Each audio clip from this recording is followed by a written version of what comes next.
Ready. So hello students, how are you? Very fine, right?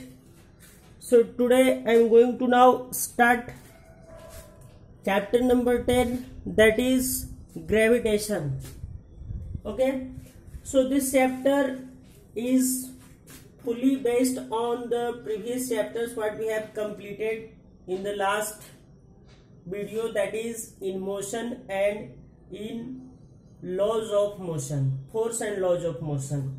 Clear? So this video is fully depend on that video. So if you have not watched that video, so go through that motion and force and laws of motion part. Okay, so today I am going to now discuss about gravitation. So the term gravitation, सबसे पहले इसमें हम लोग देखने जा रहे हैं कि ग्रेविटेशन क्या है. What do you mean by gravitation. अच्छा, एक प्रैक्टिकल लाइफ में जैसे हम लोग कोई भी चीज थ्रो करते हैं, ऊपर की तरफ थ्रो करते हैं, तो क्या होता है, जितने भी ऑब्जेक्ट है ऊपर की तरफ हम लोग थ्रो करते हैं तो एक समय के बाद वो क्या हो जाता है, ग्राउंड पे वापस गिर जाता है.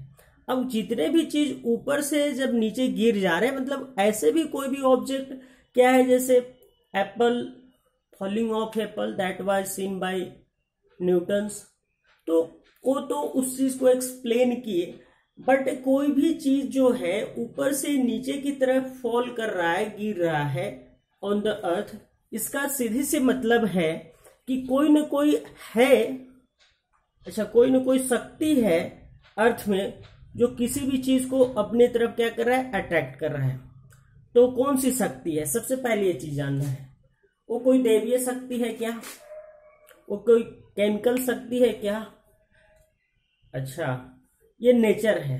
ठीक है, तो नेचर में ये अर्थ है, इसका एक अपना कुछ पावर है, एक इसका अपना कुछ सिग्निफिकेंस है, इसका अपना कुछ प्रॉपर्टीज है, नेचर है.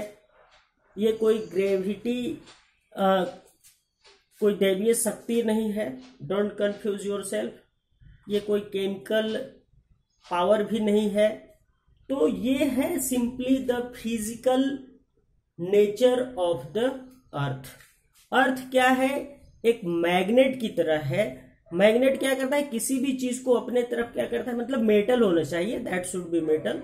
तो कोई भी मेटल को अपने तरफ क्या करता है, मैग्नेट अट्रैक्ट करता है, तो वो मैग्नेट का प्रॉपर्टी है. तो अर्थ भी लाइक अ मैग्नेट. क्लियर है. कोई भी चीज को जब हम ऊपर थ्रो करते हैं, ऊपर से नीचे गिराया जाता है, मतलब कि ऊपर थ्रो करते हैं तो वापस अर्थ पे ही गिर जाता है. ठीक है, तो इसका सीधे से मतलब है कि आप कहीं पे भी अर्थ पे कहीं पे भी आप किसी भी चीज को ऊपर की तरफ उछालेंगे तो डेफिनेटली वो चीज आपको नीचे गिरता हुआ नजर आएगा या गिर जाएगा. क्लियर है. अब बात है कि वो कौन सी चीज है.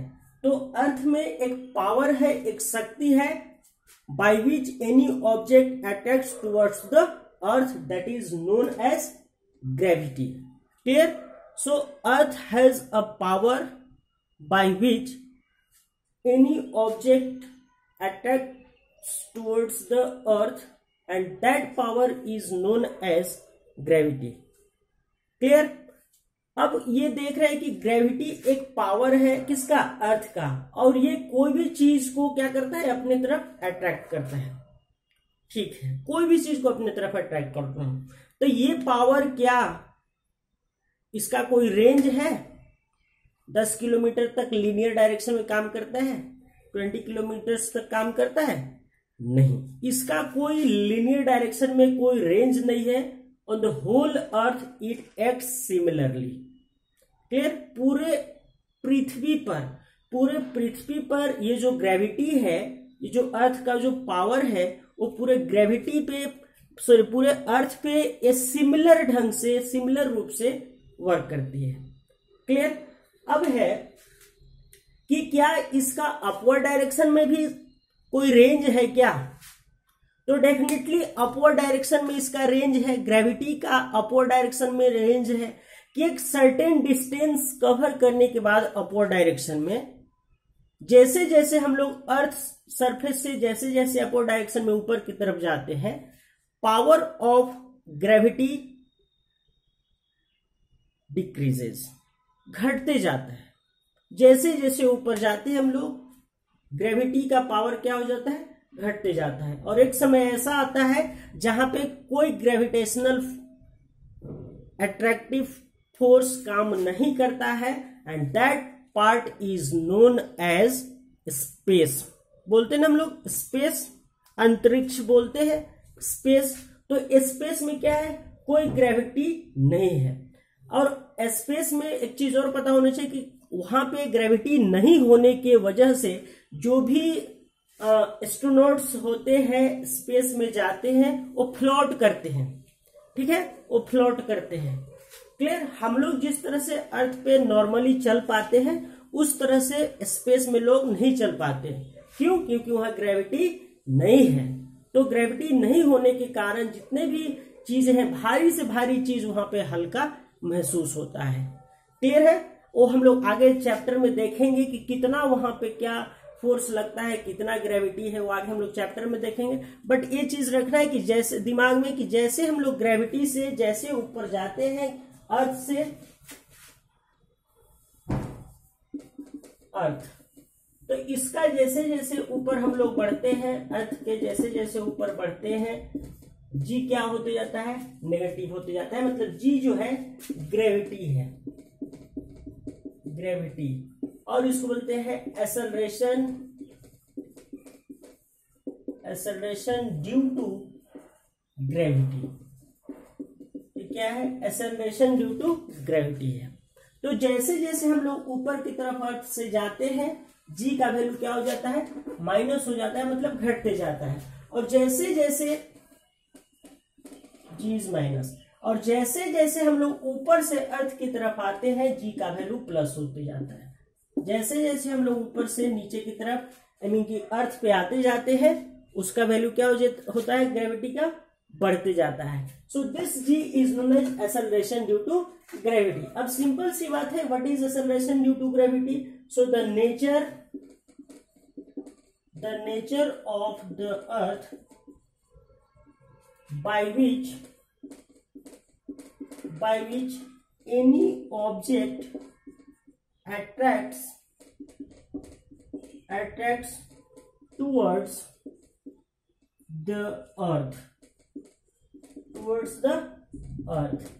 तो एक ऐसा नेचर है, एक ऐसा गुण है अर्थ का जो किसी भी ऑब्जेक्ट को अपनी तरफ खींच रहा है, अपनी तरफ खींच रहा है, अट्रैक्ट कर रहा है, and that is known as gravity, and that is also known as acceleration due to gravity. Accelerate कर रहा है अपने तरफ में, एक्सेलरेट दैट मीन्स स्पीड को बढ़ा रहा है, खींचने की जो रेट है वो बढ़ा रहा है, बहुत जल्दी खींचने की कोशिश कर रहा है। और यही रीजन रहा है कि जितने भी प्लैनेट्स हैं सन के अराउंड एक फिक्स ऑर्बिट में रिवॉल्व कर रहे हैं।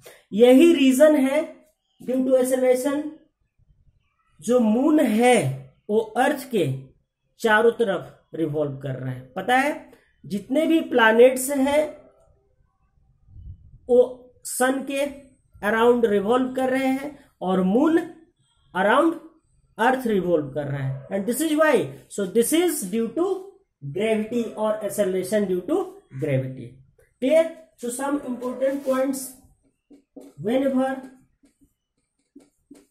whenever an object is thrown upward from the earth, its gravity power decreases। इसका जब हम लोग कोई भी चीज ऊपर की तरफ थ्रो करते हैं तो क्या होता है, ग्रेविटी पावर डिक्रीज करता है, राइट।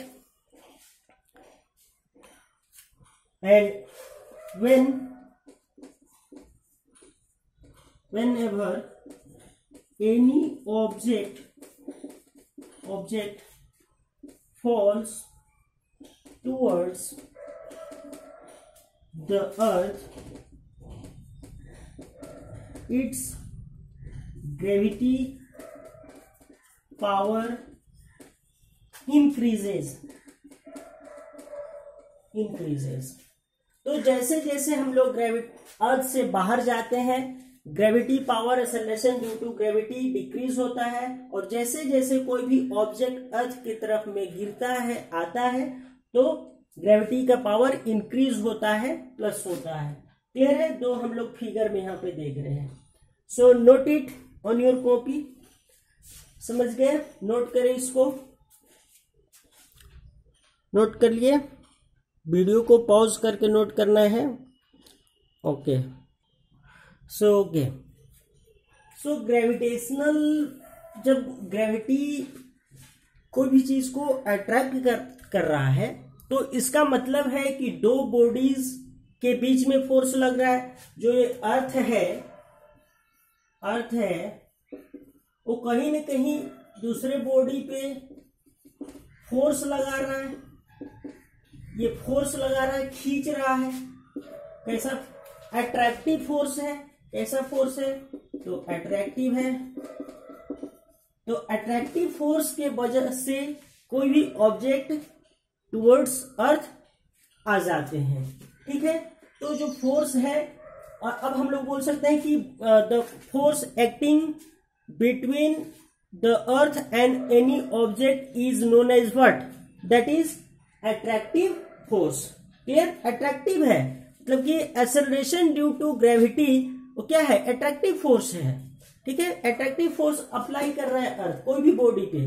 तो जो एक्सेलरेशन ड्यू टू ग्रेविटी है, acceleration due to gravity, that is ji.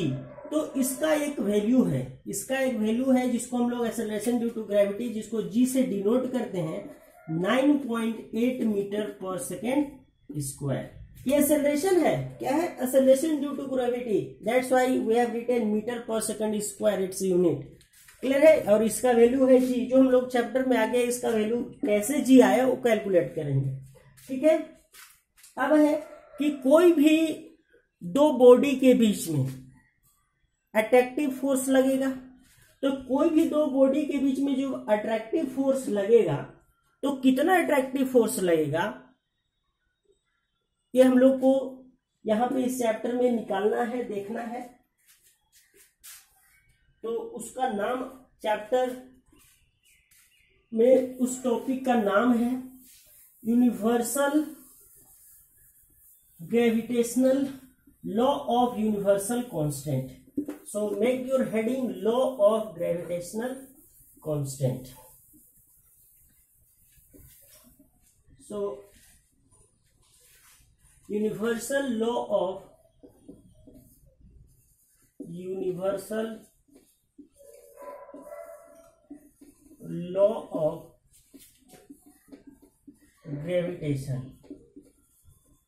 Universal law of gravitation. ये ग्रेविटेशन का यूनिवर्सल लॉ क्या है, किस तरह से एक्ट करता है?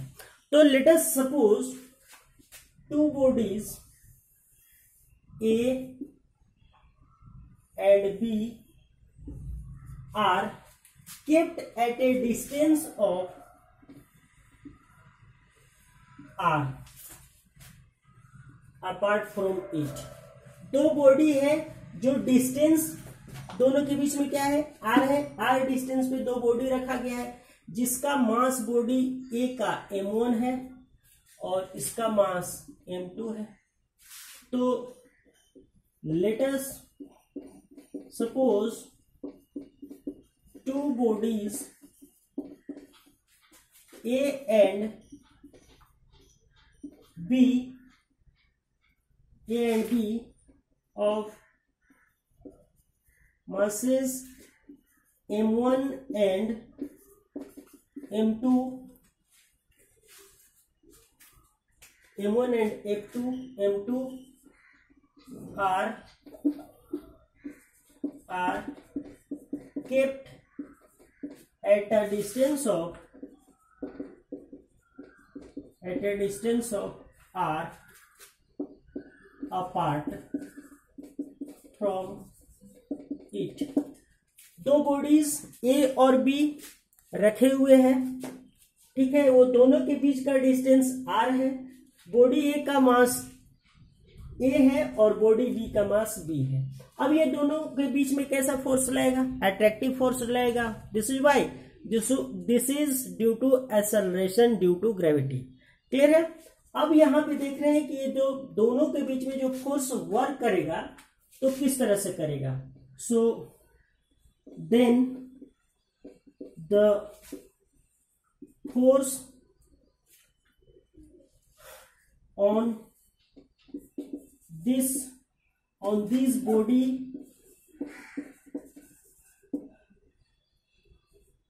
on these bodies are directly proportional to the product of it's masses। बोला कि जो फोर्स लगेगा दैट इज फोर्स जो लगेगा वो डायरेक्टली प्रोपोर्शनल हो जाएगा किसका?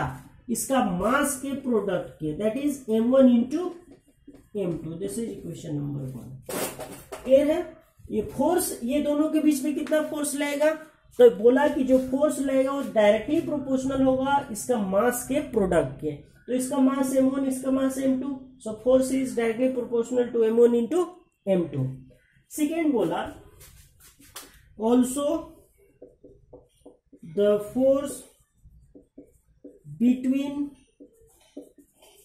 them is inversely proportional to the square of the distance between them। ये r क्या है? ये डिस्टेंस है। r क्या है? डिस्टेंस है।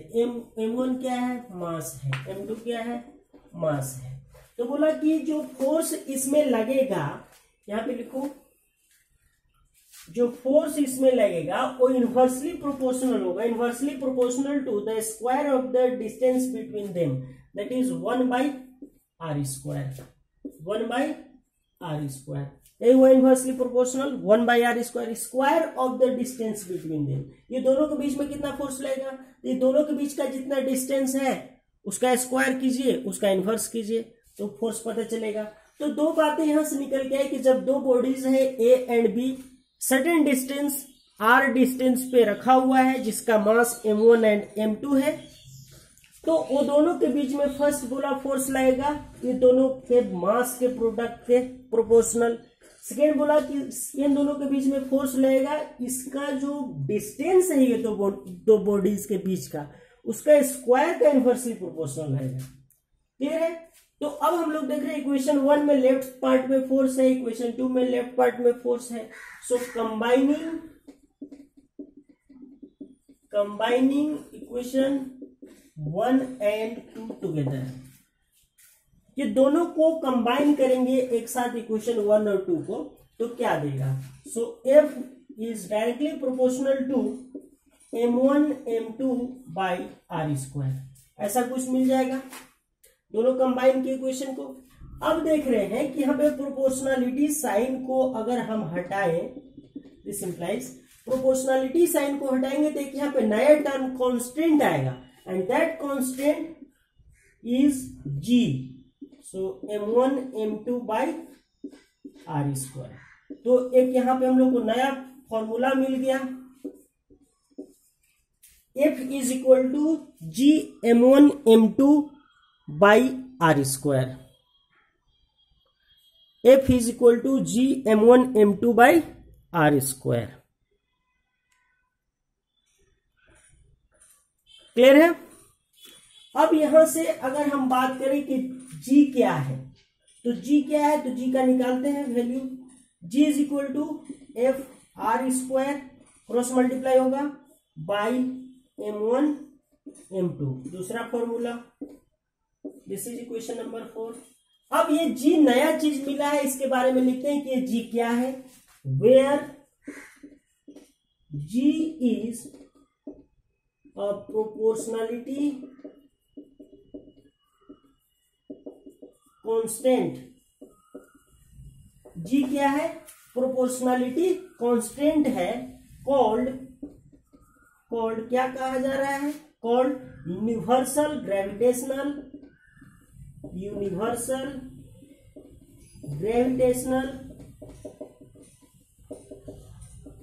कांस्टेंट। क्या है?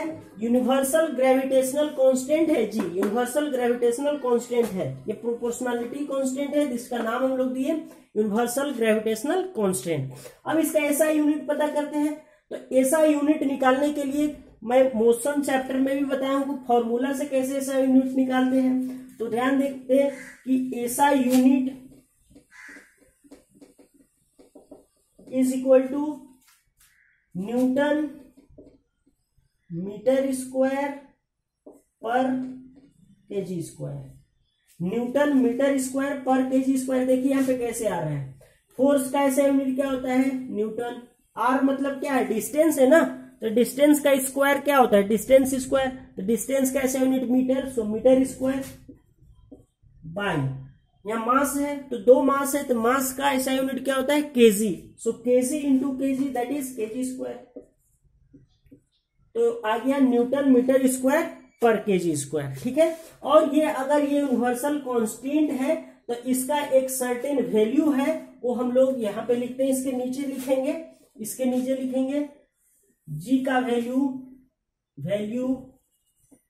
Of G is equal to 6.67 into 10⁻⁻11 newton metre square पर केजी स्क्वायर। याद करेंगे 6.67 इंटू 10⁻⁻11 न्यूटन मीटर स्क्वायर पर KG square. So this is the value of G. So this is the whole thing about universal gravitation और universal law of gravitation. तो ये question long question है और exam में पूछे जाते हैं कि derive the formula for universal constant और universal gravitational constant that is G. G का फॉर्मूला डेराइव करने के लिए आपको ये सारी प्रोसेस करनी होगी। ठीक है। तो जी, अब हम लोग एक चीज यहाँ पे देख रहे हैं कि ये कैपिटल जी है। तो ये कैपिटल जी क्या है? तो यह है यूनिवर्सल ग्रेविटेशनल कांस्टेंट। एक हम लोग देखें स्मॉल जी। स्मॉल जी क्या है? वो है एक्सेलरेशन ड्यू टू ग्रेविटी और उसका वैल्यू क्या है? 9.8 मीटर पर सेकेंड स्क्वायर। लेकिन यहाँ पे जी कैपिटल जी है, इसका ऐसा यूनिट है न्यूटन मीटर स्क्वायर पर केजी स्क्वायर। ये ऐसा यूनिट याद रखेंगे। कैसे आ रहा है? इस फॉर्मूला से आ रहा है। फॉर्मूला फोर्स का न्यूटन मीटर स्क्वायर पर केजी स्क्वायर। क्लियर। और इसका वैल्यू मैंने यहाँ पे दे रखा है 6.67 इंटू 10⁻⁻11 न्यूटन मीटर स्क्वायर पर केजी स्क्वायर। क्लियर है? नोट करें, नोट कर लिए? Okay. So now just I am deducing the relation. Next topic, relation between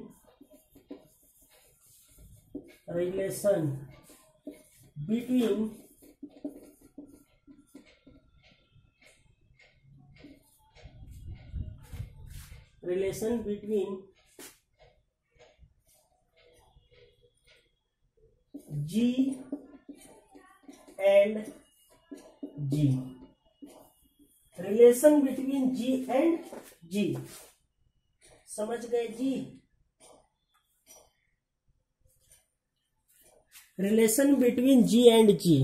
अच्छा, रिलेशन बताने जा रहे हैं सर, संबंध। ये जी कैपिटल जी और स्मॉल जी के बीच में संबंध क्या है? जैसे तुम्हारे बीच में और तुम्हारे बीच में क्या संबंध है?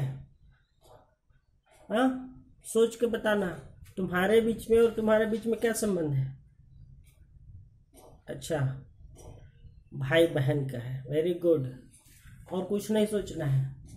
तो जी और जी के बीच में क्या संबंध है, क्या रिलेशन है, वो चीज हम लोग देखेंगे। ठीक है। तो अब हम लोग एक चीज जानते हैं, since since we know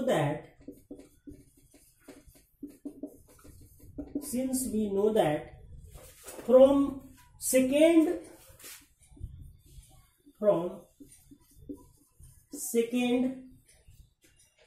laws of motion, second laws of motion से हमारे पास क्या है, F is equal to M A है क्या, F is equal to M A. तो ये कब है, लीनियर केस में है। फोर्स किसी बॉडी पे लग रहा है तो कब लग रहा है, तो ये लीनियर केस के लिए एप्लीकेबल है, ये लीनियर केस के लिए है, for linear direction, for linear direction के लिए। लेकिन अपवर्ड डायरेक्शन और डाउनवर्ड डायरेक्शन के लिए एक ही जगह पे हम लोग क्या यूज करना है, एक्सेलरेशन ड्यू टू ग्रेविटी। पता नहीं कोई भी चीज ऊपर जा रहा है तो नीचे अट्रैक्ट होना चाह रहा है, तो क्यों ऐसा हो रहा है, तो ड्यू टू ग्रेविटी। मतलब ये भी एक्सेलरेशन और जी भी क्या है, acceleration due to gravity. Acceleration produce हो रहा है but due to gravity. So F is equal to M G, ये इक्वेशन 1 बोल रहे हैं, F is equal to M G. ठीक है, where G is acceleration due to gravity, where G is acceleration due to gravity, और इसका unit meter पर second square होता है। क्लियर है, एक्सेलरेशन ड्यू टू ग्रेविटी। अब हम लोग एक चीज और जानते हैं, ऑल्सो वी हैव, हमारे पास क्या है, तो हमारे पास है G is equal to F R square by M1 M2 ऐसा है।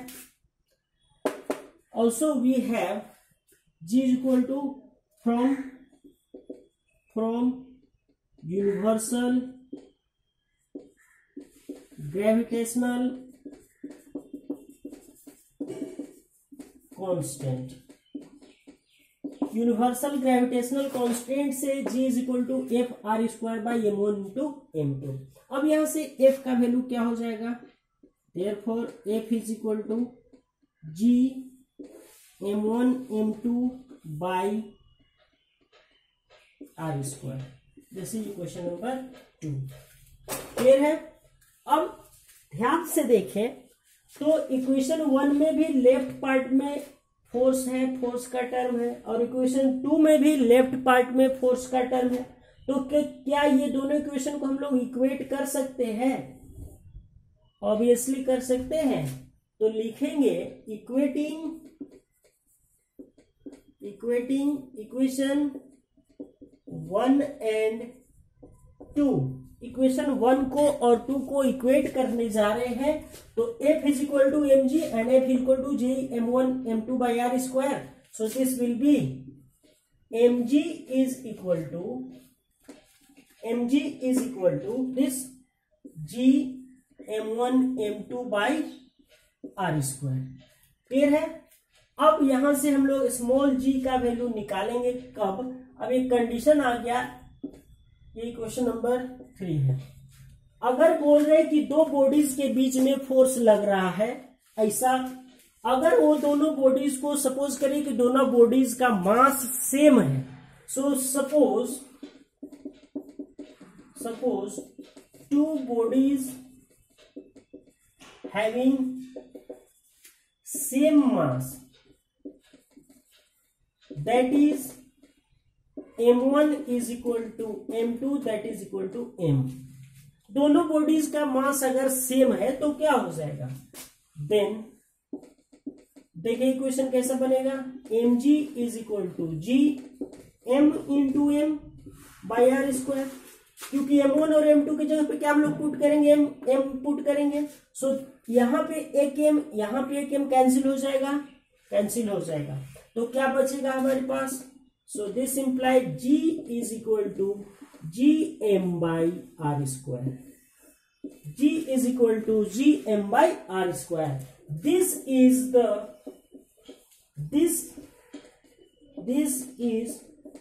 the required relation between G and G. समझ गए जी? अगर समझ गए जी तो छाप लो जी, तो छापें, कॉपी करें, फोटो कॉपी करें, photo copy. Okay.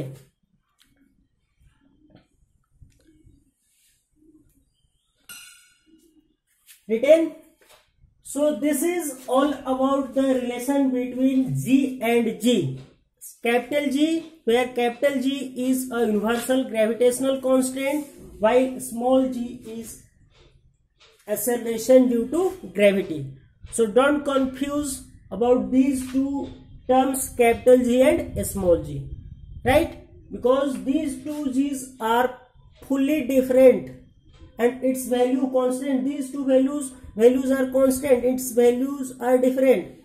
Capital G का वैल्यू अलग होता है, स्मॉल जी का वैल्यू अलग होता है, और दोनों का ऐसा यूनिट भी अलग होता है. तो ऐसा कभी नहीं बोलना है कि कैपिटल जी और स्मॉल जी सेम है और दोनों का वैल्यू भी सेम होता है, ऐसा कभी नहीं बोलना है. ठीक है. सो अगर एग्जाम में आता है कि व्हाट इज और deduce the relation between g and G, then you need to do this all things what we have written here. Clear? So next part में हम लोग देखेंगे what is the importance of g. ये small जी का importance क्या है, calculation of जी देखेंगे. ये जी का वैल्यू जो हम लोग 9.8 लाए हैं वो कैसे लाए हैं, ये सारी बातें हम लोग करेंगे नेक्स्ट पार्ट में. सब पढ़ाई करते रहे, नोट्स बनाते रहे और मस्ती करते रहे. All the very best.